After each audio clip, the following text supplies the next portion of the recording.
Allagadda MLA Akhilapriya తీరుపై కర్నూలులో జర్నలిస్టులు ఆందోళన వ్యక్తం చేశారు. నిజాలు రాస్తున్న సాక్షి పేపర్ కార్యాలయంపై ఆమె అనుచరులతో దాడికి యత్నించడాన్ని ఆంధ్రప్రదేశ్ వర్కింగ్ జర్నలిస్ట్ ఫెడరేషన్ ఖండిస్తూ కర్నూలు కలెక్టరేట్ ఎదుట ధర్నా చేపట్టారు. మూగజీవాలతో కలిసి నిరసన చేయడం హేయమైన చర్య అని ఎమ్మెల్యే అఖిలప్రియ ఇలాంటి చర్యలు మానుకోవాలి అని సూచించారు. పత్రికా స్వేచ్ఛను హరిస్తున్న ఎమ్మెల్యే అఖిలప్రియపై చర్యలు తీసుకోవాలి అని డిమాండ్ చేశారు. దీనిపై మరింత సమాచారాన్ని మా ప్రతినిధి లోకేష్ అందిస్తారు.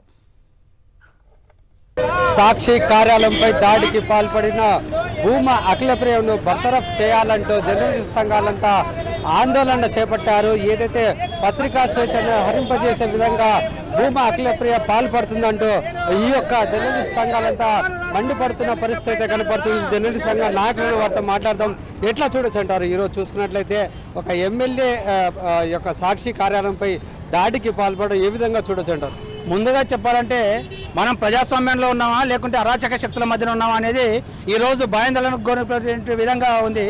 వాస్తవాలు వస్తున్నటువంటి జర్నలిస్టుల పైన ఏ రాజకీయ పార్టీ అయినా కానీ ప్రజాస్వామ్య పద్ధతిలో పరిష్కారం చేసుకోవాలా కానీ ఈ విధంగా ఏ పత్రిక రాస్తే ఆ పత్రిక కార్యాలయం ముందు దాడి చేయడం అనేది ఒక విచక్షణ కోల్పోయి అధికారంలో ఉన్నటువంటి ఒక రూలింగ్ పార్టీ సంబంధించినటువంటి ఎమ్మెల్యే కార్యాలయం పైన దాడికి దిగడం అనేది చాలా సిగ్గుచేటటువంటి విషయము. దీనిపైన తక్షణమే ముఖ్యమంత్రి జోక్యం చేసుకోవాలి. కూటమి ప్రభుత్వం వచ్చినప్పటి నుంచి ఇప్పటిదాకా రాష్ట్ర వ్యాప్తంగా జర్నలిస్టులపై దాడులు పెరుగుతున్నాయి. జర్నలిస్టుల యొక్క ఆఫీస్ కార్యాలయాలపైన దాడులు పెరుగుతున్నాయి. దీనిని ఒక పక్క ముఖ్యమంత్రి మేము నీతి వాక్యాలు చెప్తూ జర్నలిస్టులకు రక్షణగా ఉంటామని చెప్పేసి చెప్తున్నారు తప్ప ఏ కోణానా కూడా ఆచరణ చేసినటువంటి విధానాలు లేవు. ఎమ్మెల్యే అఖిలప్రియ గారు సాక్షి వాళ్ళు రాస్తే ఏదైనా ప్రజాస్వామ్య పద్ధతిలో చట్ట ప్రకారం పోవాలే తప్ప తన అనుచరులతోనే వచ్చి న్యూసెన్స్ చేస్తూ దాడికి పాల్పడేటువంటి ఒక విచక్షణ కోల్పోయి చేసినటువంటి ఉద్దేశాన్ని ఏపీడబ్ల్యూజేఎఫ్గా మేము ఖండిస్తున్నాము. గతంలో కూడా ఈ విధంగా గత ఎమ్మెల్యేలు కూడా చేశారు. కూటమి ప్రభుత్వంలో రాబో కాలంలో మరింత దాడులు పెరిగే అవకాశం ఇప్పటికైనా రాష్ట్ర ప్రభుత్వం స్పందించి జర్నలిస్టులకు రక్షణ చట్టాన్ని తీసుకురావాలని చెప్పేసి ఏపీడబ్ల్యూజేఎఫ్గా కోరుతున్నాం.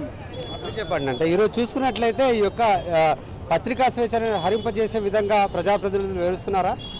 ప్రజాస్వామ్యంలో నిరసన చేయడం తప్పు లేదు, మూగజీవాలతో చేయడం తప్పు. చట్టపరంగా చర్యలు కూడా తీసుకోవాలి. పత్రికలు ఏమన్నా తప్పుడు కథనాలు రాస్తే పర్ణదర్శ దావా వేసుకోండి, ఖండించండి. అలా కాకుండా పత్రికా కార్యాలయం ముందర ఇటువంటి నిరసన కార్యక్రమం మూగజీవాలతో వేసవి కాలంలో ఆ విధంగా చర్యలు తీసుకుంటే పశుసంవర్ధక శాఖ ప్రభుత్వం ఏమేం చేసుకుంటుంది? శాంతియుతంగానే చంద్రబాబు నాయుడు చెప్తున్నాడు. ఇక్కడ చూసే వీళ్ళు నిరసన చేస్తున్నారు.